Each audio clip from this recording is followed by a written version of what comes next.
കേന്ദ്രത്തിൽ പാസ്സാക്കി. 2008 എന്ത് നിയമമാണ്? Forest right act. വനത്തിലുള്ള ഒരു റൈറ്റ് അത് ആദിവാസികൾക്ക് കൊടുത്തു. ആ റൈറ്റ് പ്രകാരം, അവകാശപ്രകാരം അവിടെ ആദിവാസികൾക്ക് ജീവിക്കുവാനുള്ള അവകാശം കൊടുത്തു എന്നുള്ളതാണ്.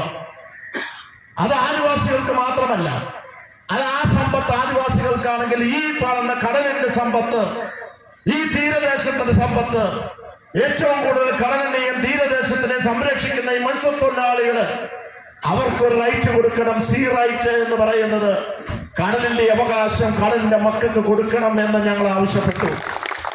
കേരള കോൺഗ്രസ് ഒരു ചെറിയ പാർട്ടി ആയിരിക്കാം, ആ ഒരു മെമ്പറെ രാജ്യസഭയിലുള്ളൂ എന്നുള്ളത് നമുക്കറിയാം.